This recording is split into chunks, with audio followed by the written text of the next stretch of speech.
नमस्कार, स्वागत है आपका अपने YouTube channel biology by Rahul Aswal पे। आज अपन अध्ययन करेंगे पाचन तंत्र के नेक्स्ट पार्ट, चौथे पार्ट के अंदर अपन अध्ययन करेंगे आमाशय के बारे में।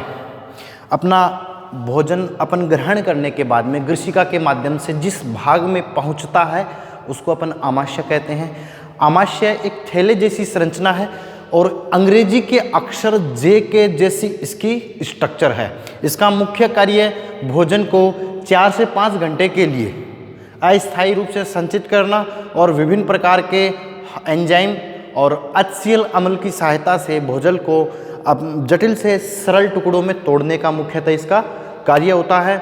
इसको अपन 4 पार्ट में डिवाइड करेंगे। सबसे ऊपर वाला भाग, जो ऊपर उठा हुआ भाग है, इसे अपन फंडस कहते हैं। और जो वाल के एकदम सामने है, देखो जहाँ पर ग्रसिका आमाशय में प्रवेश कर रही है उस भाग को अपन बोलेंगे जठरागम अवरोधनी पाई जाती है। इस भाग पे क्या पाई जाती है? जठरागम अवरोधनी। इसी जठरागम अवरोधनी के सामने का जो पार्ट है, जो भाग है, इसे अपन कार्डियक पार्ट बोलेंगे। किसका? आमाशय का। और इस कार्डियक पार्ट के ऊपर वाला जो भाग थोड़ा ऊपर उठा हुआ दिखाई देता है वो होता है फंडस। कई बुक्स में और आपको कई वीडियो में भी मिल जाएगा। ये यहाँ पर फंडस और कार्डियक का थोड़ा सा इंटरचेंज है, जो कि आपको जो बताया गया वो बिल्कुल सही है। नेक्स्ट जो पार्ट है इसको बॉडी बोलते हैं, और जो नीचे का लोअर पार्ट है आमाशय का उसको अपन बोलते हैं पाइलोरिक पार्ट, जहाँ पर एक वाल पाया जाता है और इस वाल का नाम है जठर निर्गम अवरोधनी। एक चीज याद रखना, जो कपाट और जो अवरोधनी पाई जाती है, किसी भी अंग में अगर कपाट और अवरोधनी पाई जाए उनका एक ही उद्देश्य होता है, एक दिशीय प्रवाह।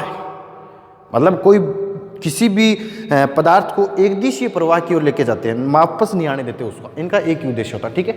तो यहाँ पर ये क्या सिस्टम है कि यहाँ जठरागम अवरोधनी, इसका कार्य एक दिशीय प्रवाह। कौन सा एक दिशीय प्रवाह है? तो समझो मेरी बात को। जैसे मुख गुहा से भोजन आता है और ग्रसिका के अंदर प्रवेश करने के बाद में ग्रसिका किसमें खुलती है? आमाशय में। लेकिन खुलने से पहले एक गेट होता है, अवरोधनी होती है, जिसका नाम जठरागम अवरोधनी है।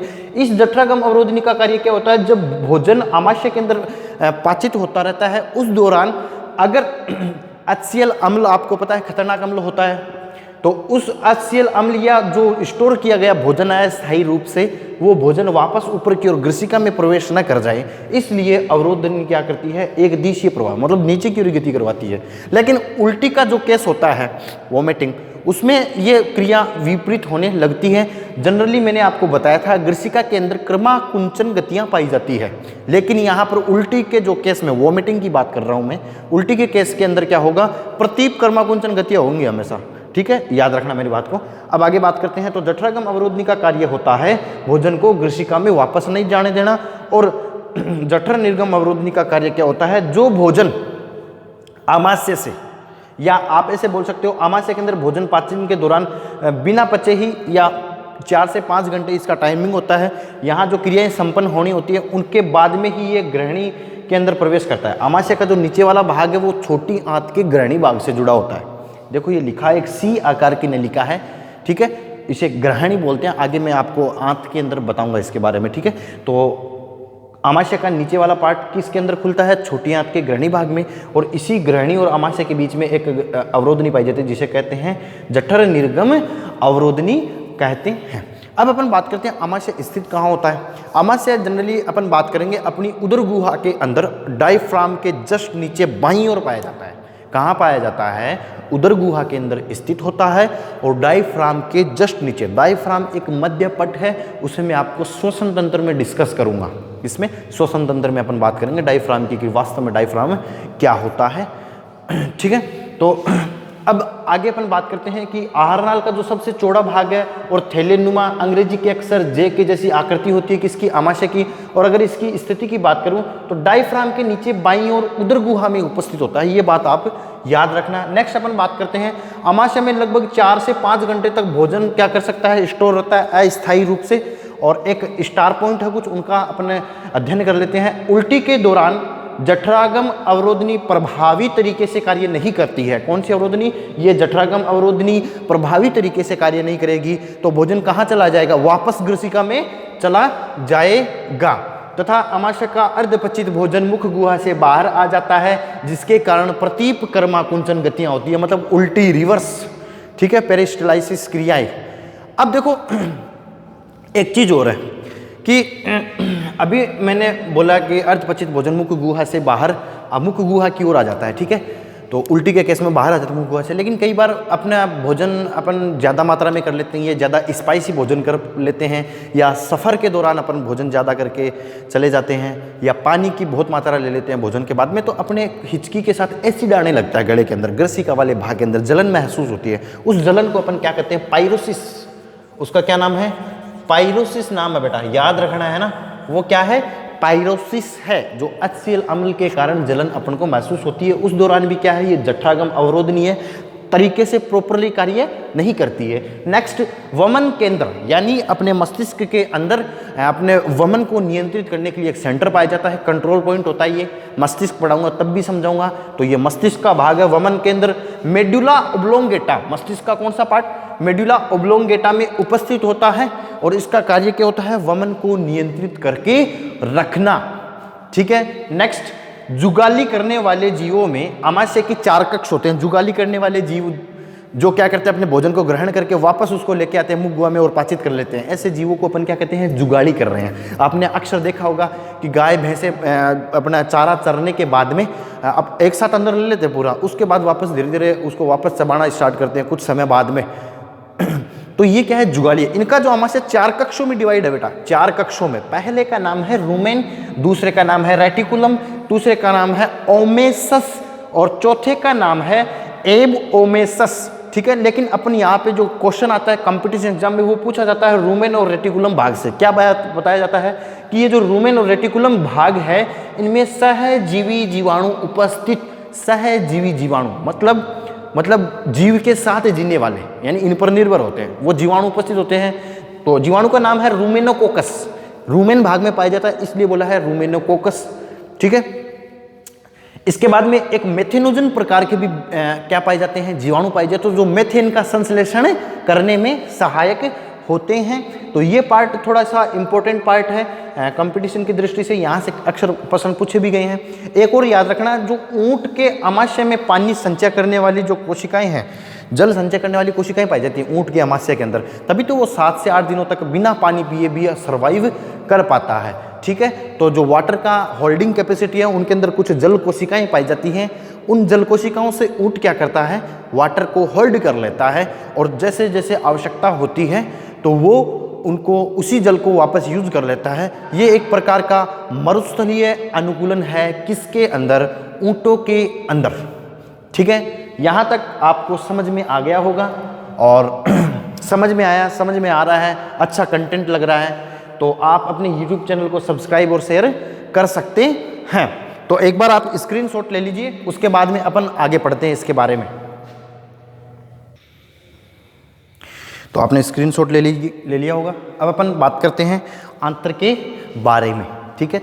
आंत्र 2 प्रकार की है अपने मानव शरीर के अंदर, एक का नाम है छोटी आंत, एक का नाम है बड़ी आंत। छोटी और बड़ी जो नाम दिया गया है, वो नाम दिया गया है इनके व्यास के आधार पर, ना कि लंबाई के आधार पर। तो छोटी आंत का जो व्यास है वो कम होता है, और बड़ी आंत का जो व्यास है वो ज़्यादा होता है। इस वजह से छोटी और बड़ी आंत नाम दिया गया है। इनकी लंबाई की बात करें तो छोटी आंत 6 मीटर लंबी होती है, जबकि बड़ी आंत 1.5 मीटर लंबी होती है। और ये जो लंबाई का अंतर है, इसके आधार पे इनको छोटी और बड़ी नहीं बोलेंगे। तो अपन बात करते हैं आंत की, तो जनरली इनको 2 भागों में डिवाइड किया गया है। छोटी आंत्र लंबाई 6 मीटर, व्यास इसका कम होता है। बड़ी आंत्र 1.5 मीटर और व्यास इसका अधिक होता है। व्यास का मतलब होता है ये अंदर का डायमीटर, ठीक है। छोटी आंत सक्रिय, ये बड़ी आंत। RS में आया हुआ है ये क्वेश्चन कि छोटी आंत को छोटी आंत क्यों कहते हैं और बड़ी आंत को बड़ी आंत क्यों कहते हैं।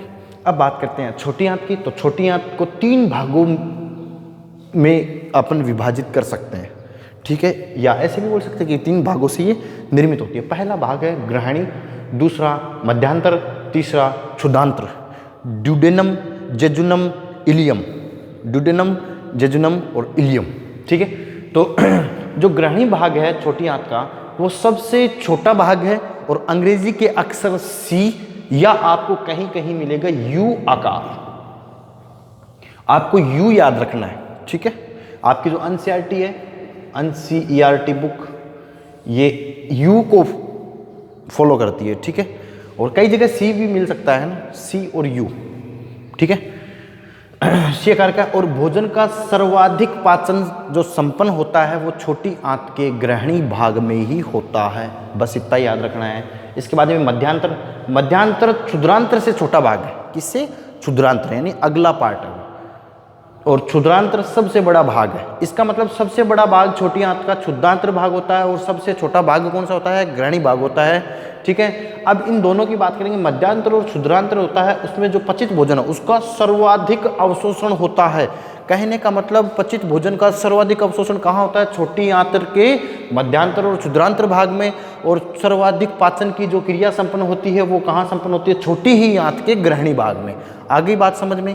तो ये इंपॉर्टेंट क्वेश्चन है, मैंने डायरेक्ट छाप दिया है, ऐसा का ऐसा लिख लेना, ये याद कर लेना आप, है ना। ग्रहणी छोटी आंत का वह भाग है जहाँ सर्वाधिक पाचन संपन्न होता है, और मध्यांतर और क्षुद्रांतर छोटी आंत का वह भाग है जहाँ सर्वाधिक अवशोषण होता है। अवशोषण और पाचन का याद रख लेना, नहीं तो आप कंफ्यूज हो जाओगे।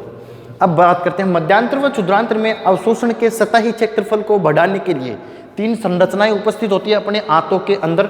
एक का नाम है कर्करिक्य वलन, दूसरा रसांकुर और तीसरा है सूक्ष्मांकुर। आपको जो संरचना दिखाई गई है, डायग्राम आपको जो दिखाया गया है, ये आपको दिखाया गया है सूक्ष्मांकुर और रसांकुर आपको दिखाए गए हैं कि एक जैसे मान लो ये आंत है और ये आंत का आंतरिक भाग है। ठीक है, अब इसका कहने का मतलब क्या? सतही क्षेत्रफल को बढ़ाने के लिए ये इनके अंदर सतह के ऊपर कुछ वलन पाए जाते हैं। तो अपन बात करते हैं रसांकुर की, रसांकुर की विलाई की बात करते हैं। ये एक अंगुली नुमा प्रवर्ध होते हैं। ठीक है, अब इस प्रकार ये पाए जाते हैं बहुत सारी संख्या में। तो ये क्या होगा? सतही क्षेत्रफल बढ़ने के कारण अवशोषण की क्रिया ज्यादा होगी। तो कहने का मतलब क्या है? ये अवशोषण अधिक हो इसलिए इनके अंदर ये वलन पाए जाते हैं। याद रखना, अभी तो बोला था कि मध्यांतर और क्षुद्रांतर के अंदर सर्वाधिक अवशोषण होता है। तो ये जो वलन है ये यही कार्य करते हैं। अब एक तो सिंपल संरचना होती है ऐसी, और एक ये है। अवशोषण कहाँ होगा? ज़्यादा ये अवशोषण यहाँ होगा, क्योंकि ये वलन आने के कारण अगर इसको लंबा करोगे आप, सतही क्षेत्रफल ज़्यादा सतही क्षेत्रफल होगा तो अवशोषण ज़्यादा। ठीक है सर, समझ में आ गया हमारे। अब इस डायग्राम की बात करते हैं।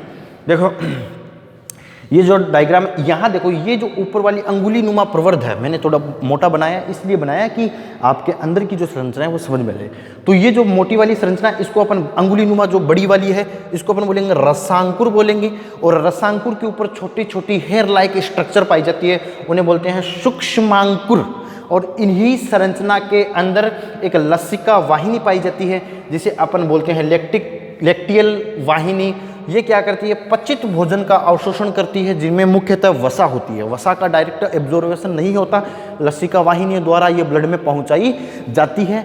इसका भी मैं समझाऊंगा आपको कैसे ये पाचित संपन्न होता है। ठीक है, अब देखो इन्हीं लसिका वाहिनियों के मध्य रक्त वाहिनी भी पाई जाती है, जो पचित कार्बोहाइड्रेट और प्रोटीन के संचय के लिए आवश्यक होती है। यहाँ अगर पचित भोजन का पूछ ले तो वसा बता देना आप, है ना। वसा के अवशोषण में कौन सहायक होते हैं? लसिका वाहिनी। रक्त वाहिनी का कार्य केवल और केवल कार्बोहाइड्रेट और प्रोटीन का पाचन में सहायक आते हैं। इनमें कुछ कैपिलरी भी पाई जाती है। केशिका भी, केशिका है न कि कोशिका। क्या है? केशिका, कैपिलरी। ठीक है, छोटे व्यास की नलिकाएं। ठीक है, अब देखो प्रत्येक जो रसांकुर है उनके मध्य कुछ गैप लाइक स्ट्रक्चर पाई जाती है, दरार जैसी संरचना पाई जाती है। इन दरारों को अपन कहते हैं लीबर कुहन। क्या नाम है? लीबर कुहन की दरार। और ये लीबर कुहन की दरार हमेशा रसांकुर के आधारीय भाग पे पाई जाती है। ठीक है, आधारीय भाग पे पाई जाती है। जैसे मान लो एक रसांकुर, फिर ये गड्ढे जैसी स्ट्रक्चर, फिर रसांकुर, फिर ये गड्ढे जैसी स्ट्रक्चर। तो ये रसांकुर बनने के कारण जो दरार आई है, 2 रसांकुर के मध्य जो दरार दिखाई दे रही है, ये वाली एक रसांकुर ये रहा, एक रसांकुरी ये रहा, एक रसांकुरी ये रहा, इनके मध्य 2 दरार पाई जाती है। इन्हीं दरारों को लीबरकुहन की दरार कहते हैं। क्या कहते हैं? लीबरकुहन की दरार। और इनके अंदर क्या होता है, ये एंजाइम का स्रावण करती है। इनका कार्य क्या होता है? एंजाइम का स्राव करना। तो आपको समझ में आ गया होगा। एक बार स्क्रीनशॉट ले लीजिए, और अगर कंटेंट अच्छा लग रहा है तो आप वास्तव में आप शेयर कर सकते हैं, ठीक है। और ये जो कंटेंट है वो lab assistant first grade, second grade तक की एग्जामों के अंदर काम आएगा। Okay, thank you.